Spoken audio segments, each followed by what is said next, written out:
Welcome to Burn the Ship. Thank you for coming, first of all. I appreciate it very much. No problem. This Thank is the you. podcast where we connect entrepreneurs or professionals that can help you go all in on your business.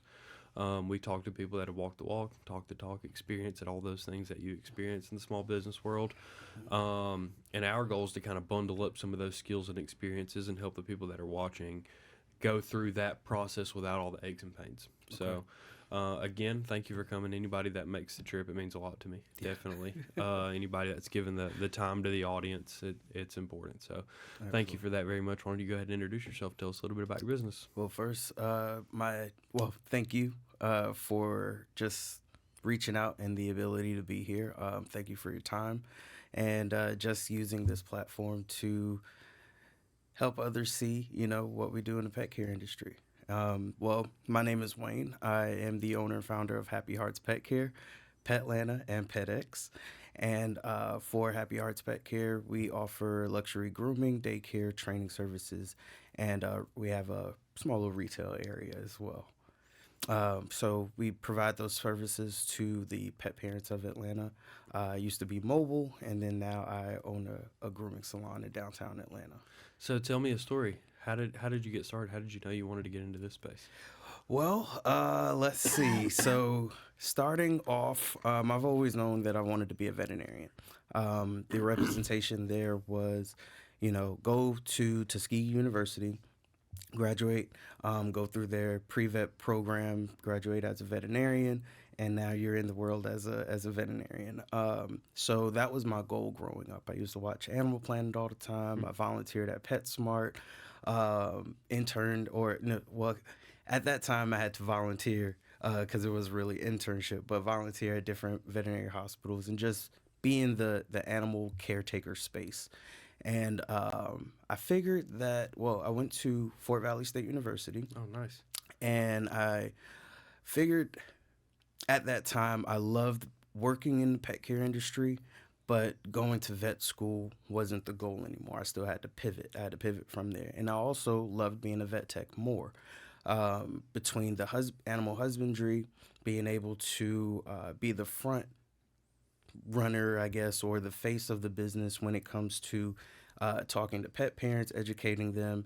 You're the first person in the room. You gather the information. You're talking to the pet. You see them. You put your hands on them. You make them feel comfortable. I enjoyed that a lot more than, hey, let me go to school for another 4 years just to be able to diagnose and do surgery, things like Sure. that.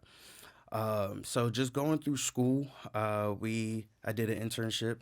So the last semester of school, they sent us to UGA to do our clinical rotations, and I enjoyed it even more because now I have experience working in a general practice, but then I also went to a university setting, and it was pretty cool.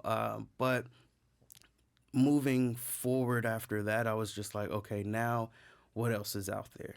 Because I have this experience. This is great. I love being here. But I also, at that time, wanted to run my own business. Sure.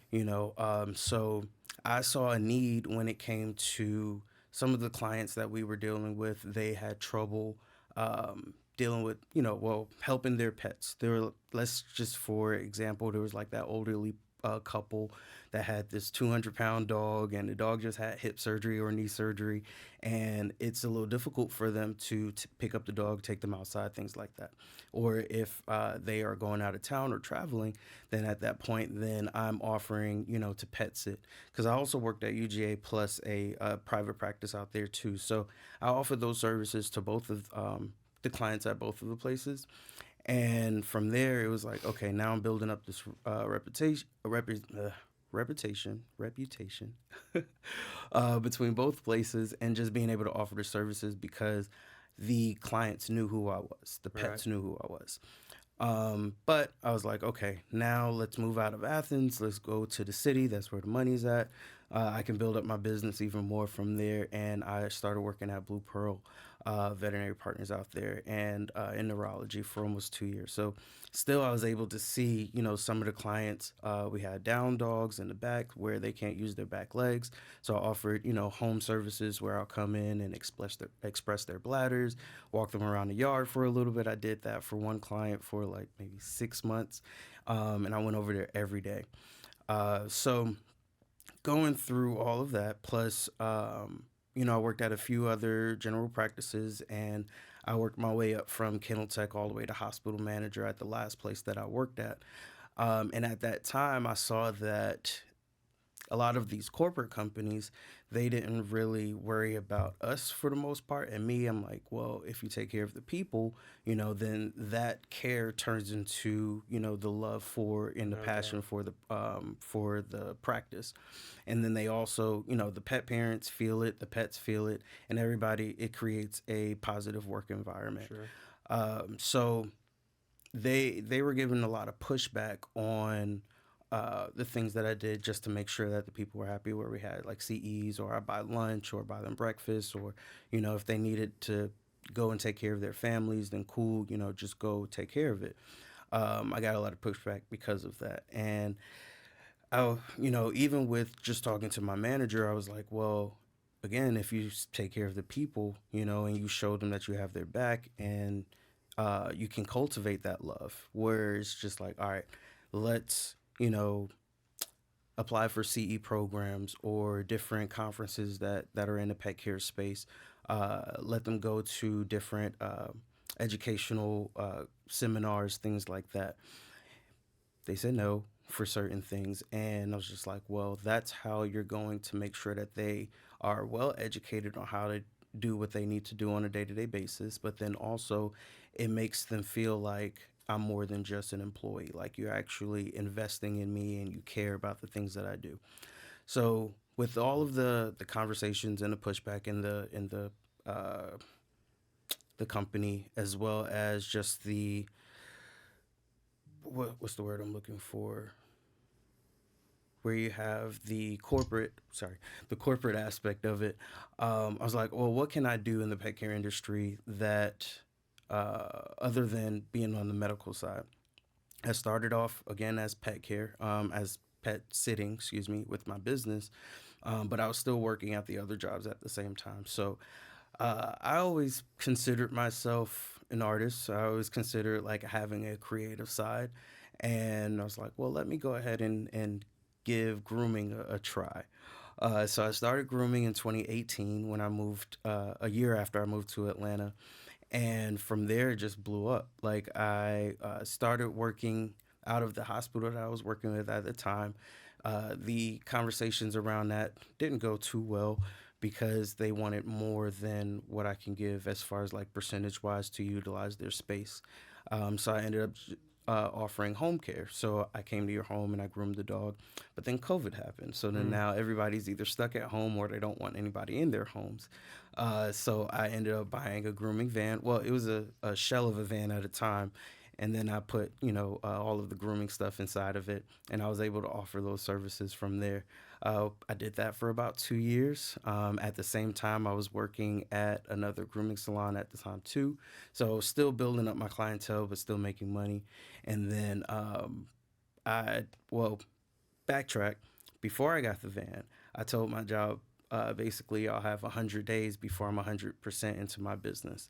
And then those 100 days came. I did stay on for a little while longer because at the time they didn't replace me, but I still had to make the decision to do what I had to do in order to run the business.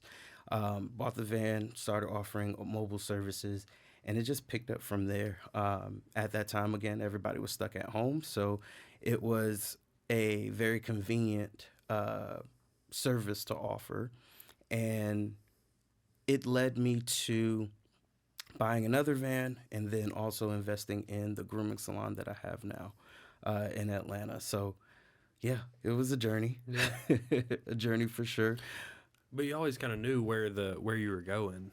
Yeah, You know what I absolutely. mean? So Yeah. like you knew what was important to you, and you knew what you wanted to do well in your industry that other people weren't necessarily doing well. Mm-hmm. You knew where the void was, and you just kept inching your way toward Mm-hmm. that goal, which is like probably the number one thing that the audience has heard me say more than anything is if you can make small steps toward that goal, right? Mm-hmm. Like a lot of people don't have the ability to work their way into that position, Mm-hmm. right? Like and a lot, especially a lot of people where their job is very different from what their business is, right? They're working at Georgia Power and they Hmm. want to do the same thing that you do. You know what I mean? It's difficult to make those small steps For sure.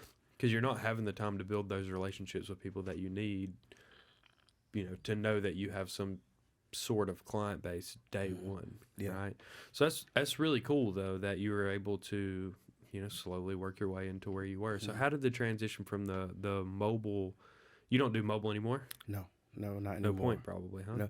Well, I mean, I have a lot of clients that are still asking for it. I still have people that are calling and asking, do you offer mobile services, things like that. But I have, and part of me is like, we could figure it out, Yeah, but I have to really tell myself, like, no, we don't offer mobile services anymore. Um, the transition was difficult because at the time, and this is just a testament to entrepreneurship. At the time, the goal was to have multiple vans all over the city. And so I was saying yes to everybody. So I had clients all the way from Jonesboro to Gwinnett County, right. from Douglasville all the way to Conyers and Covington, Oh yeah. Midtown, Lawrenceville. I had clients everywhere. Yeah, that 20-mile Uh, radius is a little bigger than people give it credit for, I think. Exactly, it is. So I had clients everywhere, and I was like, okay, if I just make the sacrifice now and just build up my clientele everywhere at the time where I can invest in more vans and hire more people, then at that time um, I can put vans everywhere. Right. I already built the clientele.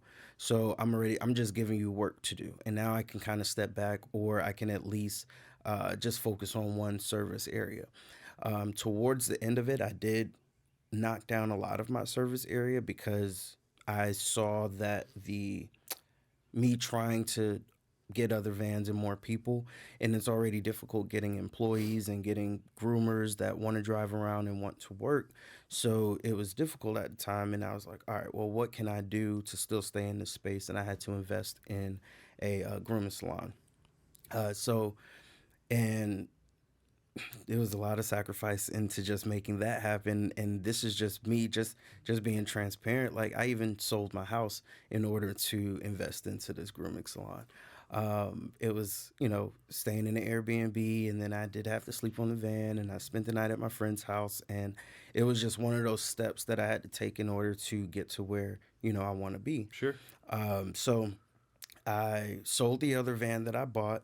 I still have the original van that I started off with, and then I have my grooming salon. Now I took everything out of that van, and uh, and I love to tell this story too. Is that right before my 30th birthday, I prayed and I said, God, I don't want to be on the road anymore. It's taking me 12, 13 hours just to, go around grooming clients all day, and uh, literally the day before my 30th birthday, my van broke down and the electrical system inside didn't work anymore. So it forced me to use the shop. I already had the shop at the Mm, time, but it still needed to be built out. So I just laughed. Like, it was no point in being upset about it, but sure. just have to figure it out from there. And so I started grooming out of my salon. I just took everything out of both the vans that I had, because I didn't sell it at the time, but I took everything out and I put it in my shop. And then I sold the van to a young lady that wanted to use it for party bus type Yeah. thing. And but the transition from mobile to working out of the shop was difficult, because at that time, a lot of people were paying for convenience and they got used to the convenience. And I thank God for the clients that stuck with me through each transition and are still my clients years after. But I did lose a lot. It was one of those things where you build it, they'll come. And I had, still have a lot of faith that each day it'll bring me more clientele. So staying consistent with the business, and just putting together market strategies, being consistent on social media, thumbtack, uh, thumbtack, Google ads, Facebook ads, Instagram ads, Nextdoor app, word of mouth, Oh yeah. traveling around, just really doing the footwork, going to dog parks, leaving cards, talking to people, leaving flyers up. Just letting everybody know, letting the neighborhood know that I'm here, talking to the other business owners. Can I leave cards? Can I leave brochures? Things like that. And it built up my clientele for sure.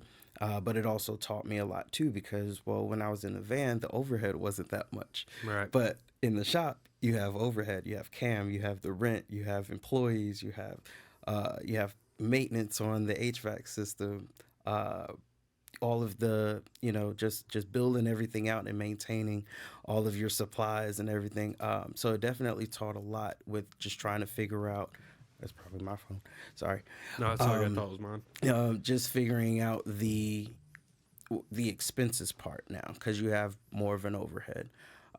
So it's a journey for sure, and definitely a learning opportunity with anything, because some people would have stopped, some people Yeah. would have been a very upset, but at this point you just have to understand, like, you are one doing what's best for yourself and what's best for your business. So, and everybody may not agree with it, Right. so you still have to do what you have to do. And what I had to do was move into a shop. Now I can groom more dogs. I can price appropriately, and it's much better on my mentality. It's much better on my body, and I'm home by Right.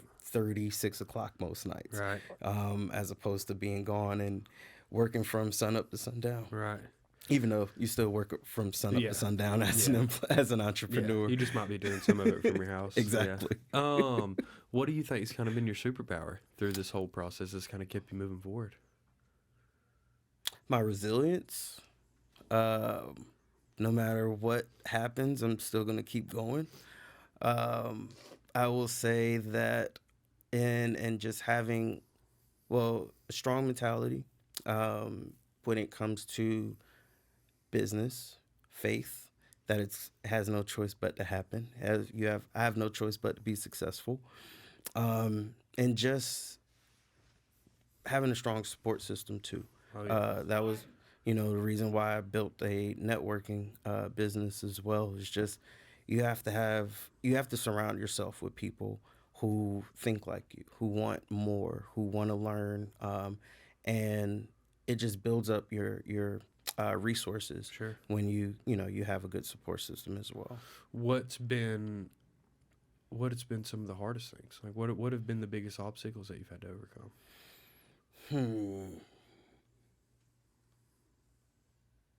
Um. Oh man, some of the biggest obstacles, I will say, just in business, period, would be finances, Sure. budgeting correctly. Um, It's not easy to fall into that if you're making money, the money will figure itself out trap. Yeah, yeah. Yeah. Because I mean, as a groomer, it's like, okay, I can spend $500 today, but then I make it back tomorrow. Yeah. But then you're like, all right, well, I should have used that $500 for something else. Oh yeah. But just, yeah, because again, like the dynamic has changed. So even though I'm making more money, I have to use more money to maintain what I have. Right. So I will say that the biggest obstacle has been budgeting and just dealing with the numbers. And then also I'm dealing with more people too when it comes to employees. Right. And then when it comes to clientele as well. So just, trying to figure out a good balance with all of that Oh yeah. has been an obstacle. Especially from a creative like standpoint as well as like Mhm. you you're if you're blessed enough to be one of those people with both the creative side of your brain and the business side of your brain, Mhm. having both of those things like turned off and on at the right time Yeah. is a very difficult thing, which a lot of times, like, the first place that you see that is employees. You know, and the first place that you see that is when you're interacting with your employees and setting expectations, like, because you still want to be passionate and excited about what it is that you're doing with your people. You're thinking about business all the time. 100%, but you're thinking like, we got to do this, we got to do this, we got to do Yeah. this. You know what I'm saying? So yeah, that's a normal thing. So how long has that been? How long have you had your retail space? Uh, well, we just got into our third year. Yeah. I will say it would let's see, our grand opening was February 12th, 2022. Yeah. So you're in Yeah. your third year. Yes. That's a Yeah. big hump. Yeah. That third year is a big hump for a business, which is really cool. Yeah. Managing that retail space, you kind of have a good understanding of your business, and now it's like, where do we take it to the next level? I hope we can be a part of that as well. Yeah. So that's really, really cool. Same. Yes. How do people find you? If they want to buy something from you, if they want to bring their animals to you? So we are right in the heart of downtown Atlanta, Castleberry Hill, right by the stadium. So social media, Instagram and Facebook would be Happy Hearts Pet Care ATL, and then we were killing it on TikTok. So I love that we get a lot of clientele from TikTok as well. I didn't realize how Yeah. big of a difference it makes. So TikTok is Happy Hearts ATL. And then again, right downtown, we're at 327 Nelson Street in Atlanta, Georgia. Nice. Yeah. Well, I look forward to coming down there. I want to check everything out. Maybe we can bring one of these cameras down there and shoot something cool Please. for I would you. love that. Yeah.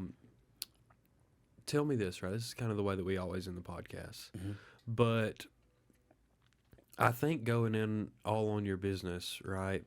Everybody has that transitional period, and then everybody has like this light switch moment, right? Where you're kicking around the idea of your business and you want to figure it out. And maybe you don't know where to start and where not to start, right? And you're kicking the can down the road, and everything always feels like it's 6 months away, right? And then one day something happens, and it's different for everybody, right? Sometimes it's you got your logo back, or you got your first client, or you had to put down a lease for retail space, right? Yeah. It's a different thing for everyone. But there's that light switch moment that goes, oh, wow, like I'm here, and it's time to be an entrepreneur, and it's time to figure these things out. And it's time to commit, that 100 days to go 100% all on your business, right? Yeah. So what does making that decision feel like? What do you get emotionally out of making that decision that you're going to make it happen the way that you drew up the playbook? And why should the people that are listening, who are also in that same, trying to figure out the system to getting into running their own business, why should they seek out that same experience? So basically, what's that light switch moment? Yeah. And what does it feel like? Because I think everybody has that moment. You know what? I'm going to say there's two on switches on the panel, right? The first one is my family. I have to provide. I have to be the man of the house. I'm a husband. I'm a father of 3. We just had our daughter. She just turned 9 months. Thank you. My daughter just turned 1. Congratulations. Yeah, thank you. So every time I see them, I'm like, all right, I got to do what I have to do to maintain this. I have to do what I have to do to keep the lights on, keep us, sheltered, make sure we have food in the house, make sure, my family is taken care of. So, and that feels great because it's like, okay, I'm not just doing this for me anymore. And it's never been just for me because it's always been just providing that representation to future generations and people that look up to you. That was one of my biggest goals, is just making sure they have that representation. There's a lot that's, on social media, and you see different industries kind of taking over, and there aren't backtrack. There aren't that many people in this space, in the pet care industry, that's representing, us for the younger generations.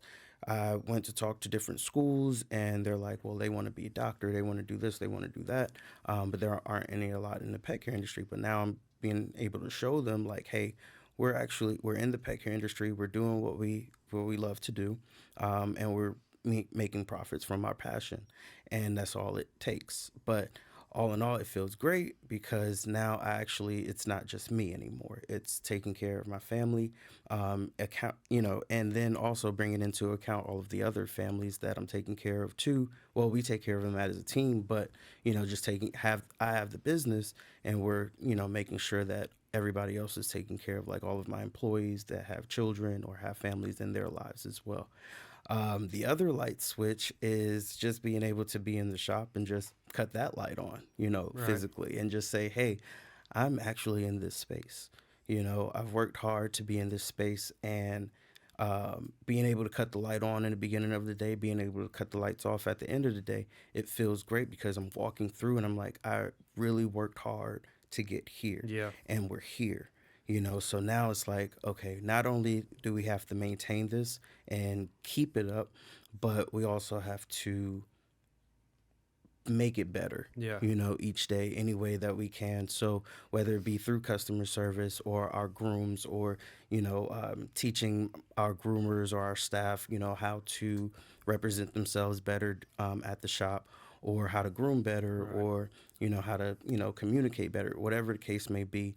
I'm well invested in trying to make that happen. So, and it feels good to be in that position because now I can really focus on making sure that the people are happy too. Right.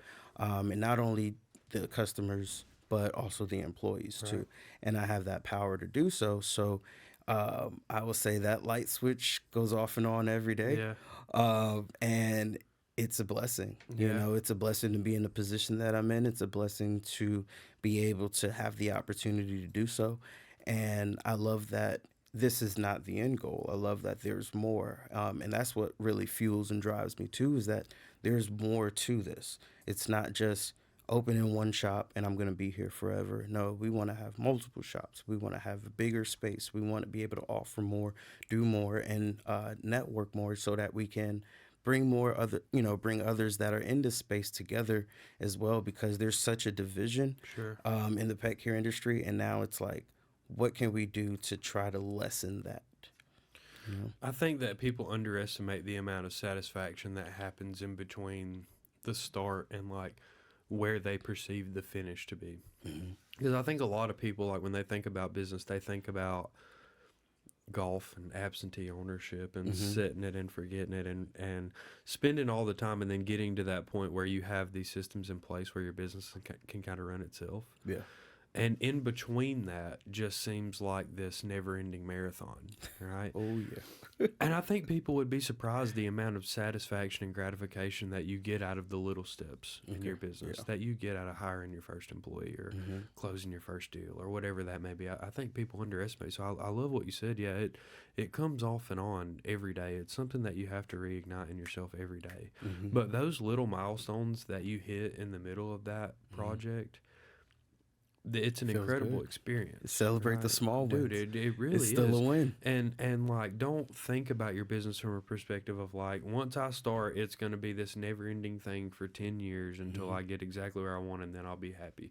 If you constantly slide that bar of when you'll be happy further and further away from yourself, you'll never get to that point, Absolutely. right? And you have to find a way to be excited about where you are, Yeah. you know? And I think that where you are is a really cool place. Thank you. And I look forward to supporting your business even more. Knowing your story and knowing the heart that you have for animals and the heart that you have for your people, it makes it really easy to spend money with you. You know what I mean? You know right where the money's going in the people's life that it's impacting. Yeah. And, I hope people continue to think that way. I know social media and marketing tools are a powerful, powerful thing, but I hope that people still find the value in building a relationship with the people that they give money to from a business sure. perspective, right? And I think that puts you in a powerful position. So I look forward to doing this again in a year and saying, hey, it's cool. And it's funny how far you've come. We could sit back and watch this and laugh and be like, Right. yeah. I'm like, Bailey, look at all the shops and stuff that we have going on. No, Absolutely. it's an exciting thing. So I appreciate you for coming. If you Thank have you. anything to leave the audience with, please, the floor is yours, and they're in good hands. I would say, honestly, just as an entrepreneur, you're going to hit a lot of rough patches, a lot of obstacles, a lot of bumps. But at the end of the day, it's okay to pivot, but just don't give up. I've had to pivot a few times, but I didn't give up. Right. I'm still working in the pet care industry. People ask me all the time, what would you do if you weren't working in the pet care industry? What would you do? I say, I can't see myself doing anything else. So it's like, I love what I do. This is my passion. I've always known that this is what I wanted to do in any capacity. But growing up and going through, entrepreneurship and going through this journey, you do have to pivot a few times. You do have to figure out what you like, what you don't like, what works, what doesn't work, who can you delegate work to, because you can't do it by yourself. And we tend to try to do everything by ourselves, but we can't, you have to understand you cannot do it by yourself. You have to have a team around you. You have to know who you can delegate certain work to, and just be able to say, hey, at the end of the day, as long as it's getting done, it's getting done. And, doubt. it'll go from there. And you have no choice but to be successful at that point. And at any rate, because, I mean, just like beauty is in the eye of the beholder, success is too. Yeah. You know, so you have to understand you are a success. You have to understand, like, every day that you're able to cut the lights on, that's a success. Right. When you have your first client, or even if you have one client coming through the door, that's a success, and you have your life. You have the opportunity to do what you can do to make today better than yesterday, next week better than this week. Yeah. And that's it. No, yeah, it's an exciting thing. Truthfully, I think Yeah. where you're at's a cool place, and I Thank you. appreciate you for helping some of the people that are listening build that image and that picture and that game plan for themselves. So I'm sure people will Absolutely. reach out to you too. I would love that. People tend to reach Yeah. out and ask some questions. So thank you for coming. I No appreciate it. problem. Thank you. Cool. Burn the ship.